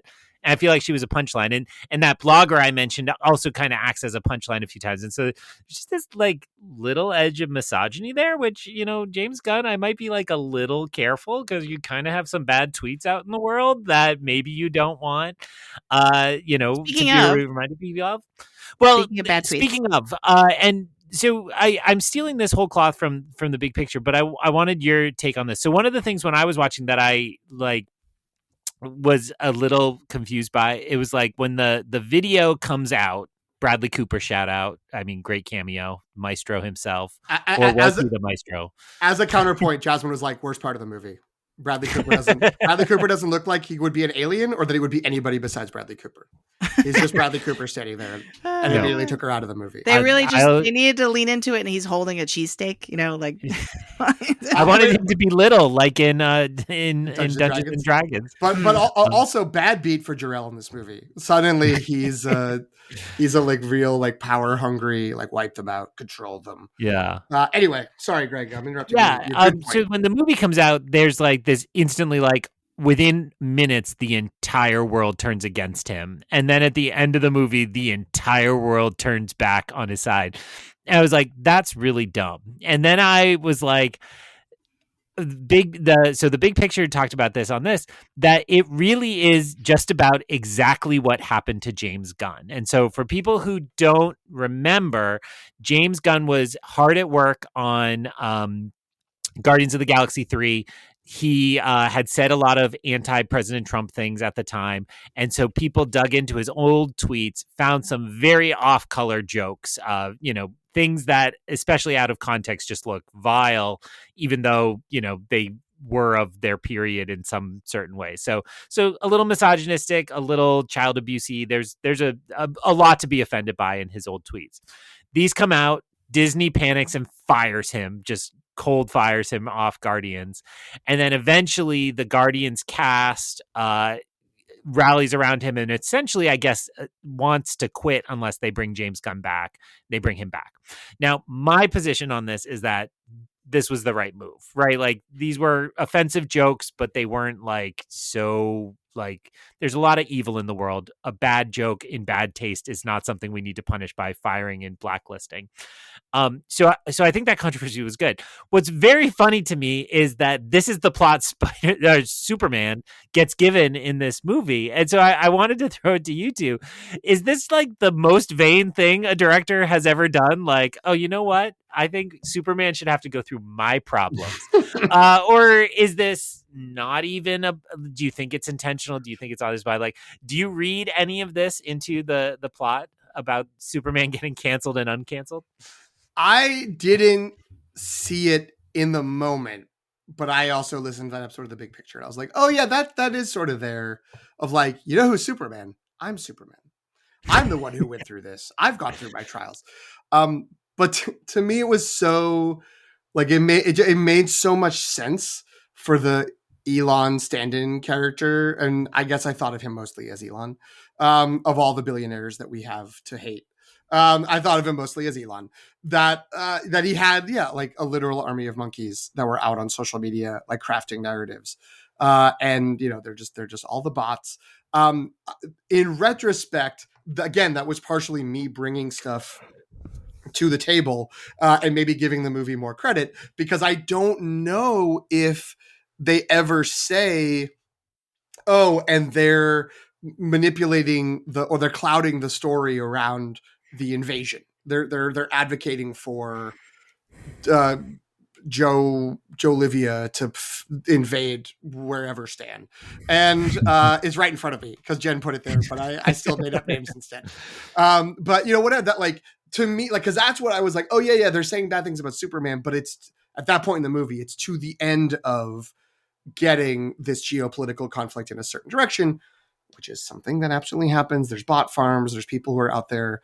Some like incredibly high percentage of social media content is propaganda designed to get people to think a certain way, funded by very rich interests in the world.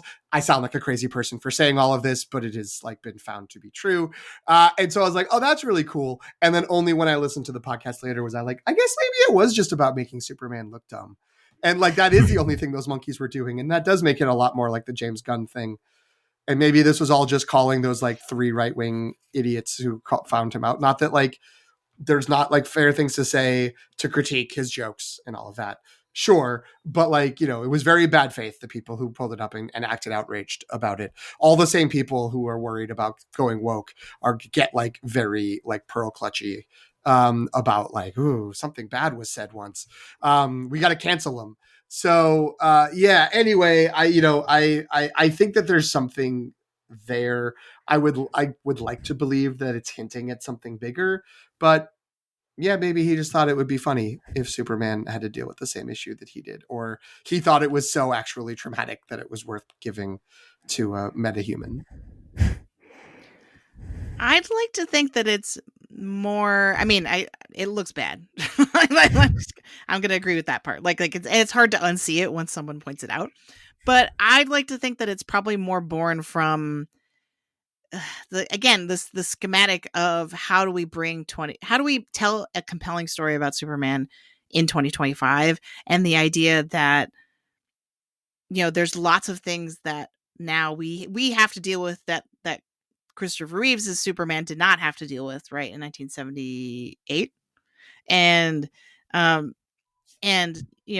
I think it's more James Gunn drawing from his own experience to be able to speak to why is it tough to live in 2025? Like, what are the things that we kind of have to deal with and think about that maybe people of past generations have not? But it's also, I think it goes back to the idea that kindness is punk rock, or maybe Superman is punk rock. which I honestly like fell for. I thought that was great. I thought it was funny. It was very James Gunn. The him inventing a band named like the something Crabjoys or whatever, and them having a theme song in the credits, all great. Reminded me of the Guardians of the Galaxy holiday special. But what I think it really is trying to say is like, Superman gets made fun of for being really old fashioned, but what if what makes him old fashioned is actually what makes him a good superhero? Because like he is kind of trying to be uncomplicated in a complicated world. I think it gets too sticky. And in particular, what makes it really confusing is when Lex Luthor has that line towards the end where he's like, everybody thought that I was just trying to smear you so I could like do these other things behind everyone's back. But really, and then he flips it and he's like, but really, I wanted to do all that so then I would be able to kill you. Right. So then it seems kind of torn between the sort of not social commentary, but the commentary on our times and modern life, right, through Superman's eyes. It seems torn between that and the kind of staple historical conflict that has always been there between Superman and Lex Luthor, and that they are just nemesis, and or like, you know what I mean? Like Lex Luthor just has to hate Superman, and that's always been true, and it always will be true because that's just part of the mythology. So it does seem like it's kind of like doesn't know which way it wants to go. Because I remember being confused about like, wait, I thought I understood what was happening, but you're telling me that was all a ruse so that you could just kill Superman because you're Lex Luthor and that's it. Like, But it's Hot Fuzz, right? Yeah. It's like, oh, in the end, it is just the Garden Club. Yeah. The greater good. But yeah, I also think that like that tracks for me because it is like, he's a billionaire. He doesn't need this other land. He doesn't need another thing of oil. He doesn't have to triple the investment he's already made. Like he needs to be thought. He needs the attention, and he needs the adoration and the adulation that he's not getting, and he's blaming Superman for that. So I think that made a lot of sense. And I will just say, based on sort of that thought, one thing I liked about this is that they. Another good thing that I thought it was good that James Gunn did is he didn't try to make Lex Luthor particularly sympathetic or like, we got to understand his perspective on this, which like in theory, like, I think they have done it. I think in some of the comics and maybe in the animated series, I don't know. I haven't dug into that too much, but like, I feel like there's versions out there where it's just sort of like, yo, this is an alien and we have no idea what his deal is. Like he's a super weapon. Like he's like, we should like make sure we're defended if like he just goes off one day. And that there is this kind of like he gets hyper fixated and he gets like crazier and crazier because no one's listening to him. But like, I like that it is purely ego driven and it's just about like, I'm great and I'm better than Galileo. I'm better than Einstein. I'm better than you. But at least those other two did something and all you did was show up. And I like that at heart, that's it. That's all he needs. That's his motivation. I think that veniality, is that a word?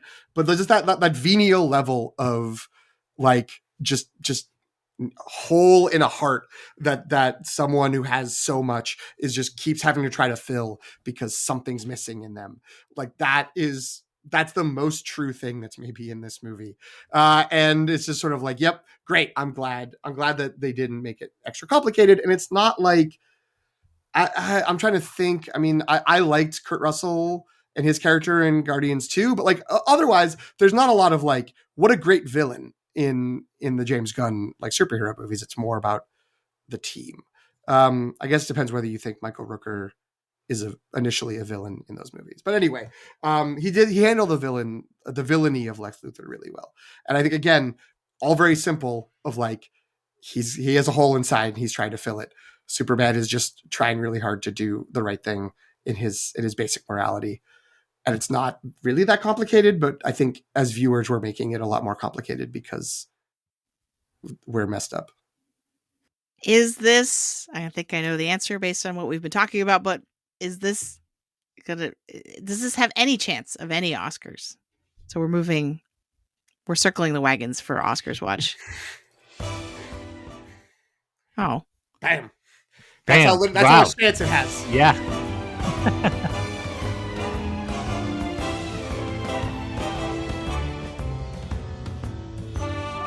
So, in case listeners are wondering, James Gunn has count of zero Oscar nominations. He's never gotten any. I believe, like the Suicide Squad got like a hair and makeup or something. You know what I mean? Like his movies. That was the other Suicide Squad. That was the bad. Oh no, that was the David Ayer, Will Smith. Yeah, the one that no one liked, but it had good makeup. Well, Guardians of the Galaxy Volume 3 got a VFX nomination. Yes, one of them did. Yeah, didn't they? I think a couple of them may have, but yeah, okay. not. So my point is that like the movies themselves might have some below the line nominations, but he himself has zero as of now. Is that likely to change? No. Unless he somehow got his name onto like The Sound or whatever, some of those below the line stuff. I'm looking it up. The original Superman movie got 4 Oscar nominations in 1978. It won visual effects as a special achievement, which means that basically they were like, no other movies even came close. Like, we're not even going to vote on it. Like, you just win. And then it was nominated for score, John Williams, of course, film editing, and sound. I don't know if any of these sequels got anything. But yeah, I mean, I think that type of thing, like that level, like that would be like the max, would be a few below the line nominations, unless things are real messy. I don't think it's going to get like a screenplay, or I don't think this is the popular movie that tries to break into Best Picture. I'll be even more of a killjoy. I just like sound. F1 is way better in sound, like in a technical way. Visual effects. I will not go as far to say like Thunderbolts is wildly better than this, but Thunderbolts is more inventive in its visual effects, and this just turns into that kind of gummy, muddy, super CG in the middle that I don't think people are going to really think that. I have it. My opening quote was almost like camera spin, camera spin, camera spin. Because I did think they was trying to innovate with how you shoot a battle like this and put something. Not my flavor. I got like vertigo more than I enjoyed myself. But I did appreciate that, we had the kind of Zack Snyder slow-mo that tried to recreate the comic book splash page. And I thought this was a new way to try to do something like that. And Marvel's done something like that, but it was a lot more. There are no tripods in this film. The camera's just always moving. But I do think I don't see any Oscars in this future. Jen, just nod that you agree or say you agree. So here's my question to the two of you. Will this be the highest grossing film of the summer? Or where is it going to land in the summer box office? Because I think that's, to me, the more interesting question. I'm going to assume a kid's movie like How to Train Your Dragon is going to make more money than this. Because I think, hasn't that already made almost 300 million? And it's still like chugging. I'm pulling up quickly to see. I think in terms of the yearly box office, Minecraft is still way ahead. The biggest summer movie currently would be Lilo and Stitch at 414 million. This movie's not. I don't think this movie's going to get domestically. It's not, I mean, is that domestically or worldwide? That is domestic. I don't think this movie opened to like 122 domestic, which is great. But like, is it getting another $300 million? No. So I think it's already lost to Lilo and Stitch. Well, I think the bigger question is, does it have legs, or does Fantastic Four stunt its growth after it comes out? You know what I mean? Like, will it kind of slowly, more and more people will continue to see it over this whole summer? If so, it could get kind of close, but it seems like a stretch that Fantastic Four would make this invisible thing kind of catch fire. So that was all 4. Jesus Christ. Wow. I'm more worried for Fantastic Four's box office than I am for Superman. I think the popularity of this, and I think how much people enjoy it, myself and Antonio, I guess, accepted. I think Fantastic Four is gonna have a real slog next week already, I think. So oh my gosh. Is it next week? I think it's 2 weeks. No, I mean it's not the end of this The week 25th? we're recording. It's the end of next week, the 21st. It's like a week from Thursday is your opening night ticket if you bought it.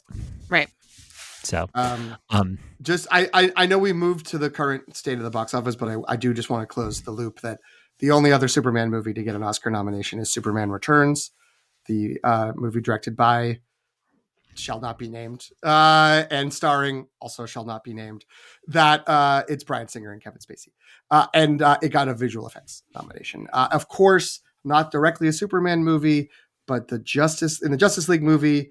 They did win at the Oscars for Flash entering the speed zone when they did a audience poll award, which wasn't an Oscar, but was an award that they talked about during the show instead of showing like 3 of your first Dunes wins in the 2021-22 Academy Awards. All right. So thank you for closing that loop. Here's the summer box office. I demand you tell me where this is going to end up in it. So currently, summer box office totals: number 1, Lilo and Stitch, 414. Number 2, How to Train Your Dragon, 239. Number 3, Jurassic World Rebirth, 232. 4, Mission Impossible, 194. 5, Thunderbolts, 189. 6, Final Destination Bloodlines, 137. 7, F1 at 136. 8, Sinners, even though it wasn't in the summer, but it's made 131 million during the summer season. And then currently number 9 is Superman. So I will say, I think this has a solid shot of getting up past Jurassic World, and it's crazy Jurassic movies make as much money as they do, considering there was one good one in 1993. But counterpoint, dinosaurs. So I'm going to call that it makes number 3 for the summer. If that was in my summer movie wager, that's where I'd be feeling confident. I'm going to say 2, even though I'm going against the thing I just said, which is that it's not going to pass How to Train Your Dragon. But I want to be different because I was going to say it would come in 3rd. So I'm going to be different, and I'm going to say it does get past How to Train Your Dragon, which there's no real logic to it. I'm just going to say it. I'm really impressed Thunderbolts is as high up as it is. But I think it's just that, nobody was talking about that movie after it came out. It was a disappointment in terms of its relationship to expectations, where I think there's still a studio thought that all these Marvel movies will make $500 million or $400 million. And so when it makes under 2, that's a problem. But it made money. People went to see it. Mission Impossible is approaching 200. That's crazy. Well, and I was noting Jen's nap time favorite Phoenician Scheme already hit PVOD, and a couple of those releases from around that time, Mission Impossible notably has not. So they might be hanging on to Mission Impossible, hoping they can do a re-release or something. Get an IMAX screen.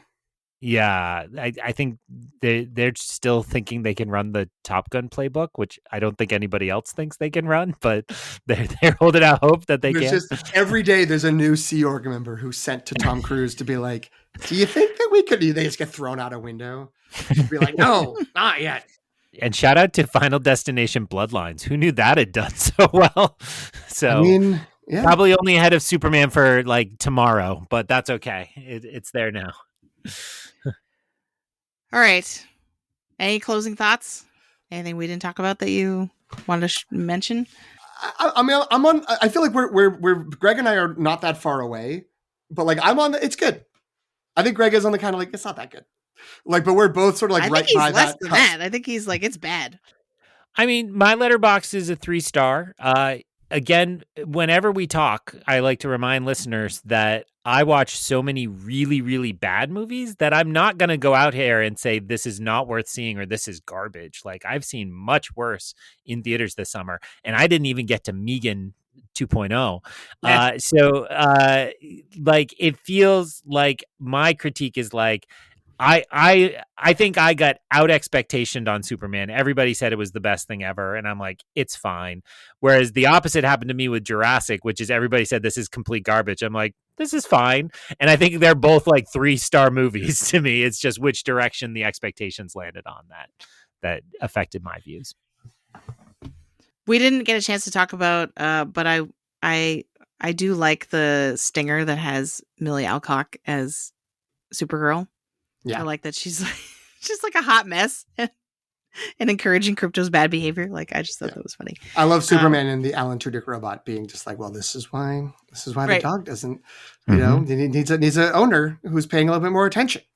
Very that good. also And, doesn't like enable its bad. It's like it's but bad behavior. that, and also that sort of like, Mr. Terrific being upset that the building isn't lined up properly, and Superman is kind of looking at it. And he's just like, golly, I'm such a jerk. Like they both do a really good job of showing like the character of Superman, where it's just sort of like, these people need to follow the rules. And if someone's upset, like, man, I must have done something wrong because like, I'm just trying my best here, and while being funny and being able to do that. So that was nice. And like to one of Greg's, I think, core points, if more of the movie was about the character of Superman as opposed to the world around it, that might have been an improvement. But fun movie. I would even agree with that as someone who enjoyed this movie mostly. So yeah. I'll watch it again. I'll watch it when it comes back on whatever HBO Max is called in 5 months. This maybe was implied in my Force Awakens comparison. This is exactly the kind of movie they needed to make right now. And maybe they can make a very cool Superman movie next. And I'll show up for the next one with this cast because this was fun and willing to give them another try. I don't know that I'll be rewatching this anytime soon. You should watch Marvelous Mrs. Maisel instead. Dog. My dog upstairs is wow. Yeah. I actually would like to watch that. This is not an Amazon household, but I do have access, let's call it, to Prime. That sounded way shadier than it needed to, Greg. I have my Wheel of Time podcast co-host password because I had to watch Wheel of Time. Right.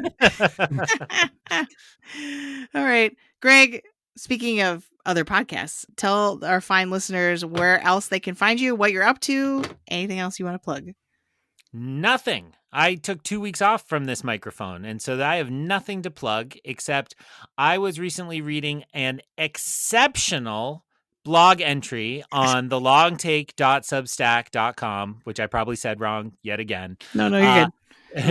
Which Jen's not going to talk about herself enough. So I will say Jen took an extra long time to cogitate and think through her personal feelings on the season finale of Andor and did kind of a postmortem on that episode, that show, read through kind of our really horrifying real world. And it was Jen's usual quality, but a different kind of approach and a different kind of lens. And it was especially well done. And it's getting lots of praise in the nerdy parts of the internet I hang out on. And so if you listeners would want to go to my letterbox, which is Ion Cannon, I would not do so. I would instead go to Jen's blog and read her excellent words on Andor. Jen, congratulations. It was a very good piece of writing. Thanks, Greg. I appreciate that. PT, what else can people find if they go to my Substack? Oh my gosh, well, they would find the whole show. The show is hosted on that Substack, thelongtake.substack.com. I'm going to second what Greg said. That is an excellent piece. All of Jen's written stuff is really good. You can check that out as well, but you can also find the show there, or you can follow us on social media. We're on Letterboxd at LTR Pod. We're on Instagram, Threads, and Blue Sky at The Long Take Review. You can email us, thelongtakereview@gmail.com, or you can follow the show wherever you get your podcasts, wherever you are listening. And Jen understandably queued me up because I usually talk about the show. I will just note that I've missed the last couple of weeks. I've been behind in my movie watching. I missed some of the episodes. So maybe this was already mentioned, but in addition to our 50th anniversary of Jaws episode that we did with Sarah Hastings, the three of us who were on this episode also appeared on the Force Ghost Conversations podcast to talk about Jaws. And then he has been picking us off individually, so we didn't all have to watch all of the sequels. So Jen did an episode on Jaws 2. My episode, as of this recording, has just come out in the last day or so. It is on Jaws 3D, aka Jaws 3, a movie that is notably worse than Jaws 2, which in and of itself is notably worse than Jaws. And so eventually he will get through all of the Jaws movies, including some strange unofficial Italian sequel that poor Greg is going to have to watch soon. So go check out that feed. Check out Anthony at Force Ghost Conversations if you want more of us and you want more sharks, you want less superheroes and more sharks. So I will put that plug there. Jen, where can folks find you out on the internet? You can find me on Instagram, Threads, and Blue Sky at Sopchockchai, SOPCHOCKCHAI, and you can find me on Letterboxd at Qui-Gon Jinn. I am going to catch up on logging movies I have seen recently. I promise. I don't know how to end this. I don't know. I will say this. I don't know if this is a good thing for the end, but I was really proud of myself when I was like, of course I recognize Bradley Cooper as Jor-El. And then I was like, who's playing like Mama L or whatever? The Lara, I think is her name. And then I was like, when I got it, I was like, oh, that's great. It's Lady Gaga. It's Bradley Cooper and Lady Gaga. That's really funny. It's like A Star Is Born. It's not Lady Gaga. It's some other actress. I spent the whole movie being like, yeah, it's Lady Gaga. Like, that's cool. That and it's funny. Just some other person. It's some other Italian I wish woman. you hadn't said that, because now I'm going to be wistful that it wasn't, because that would be amazing. Yeah. It's Angela Serafian, who is Armenian, not Italian. I apologize. Lady Gaga, of course, is Italian. She was Clementine Pennyfeather on Westworld. Yes. I can picture her on Westworld. There you go. Yeah. So what you're saying is you looked at her and you can't read her, poker face.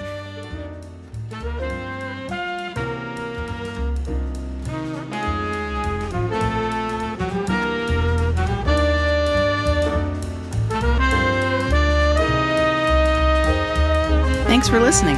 You can follow The Long Take Review on Substack at thelongtake.substack.com. Subscribe for free, and you'll be the first to know when a new episode drops. You'll also receive written reviews of new films with Oscar buzz, as well as any new installments of prop franchises like Star Wars and Marvel.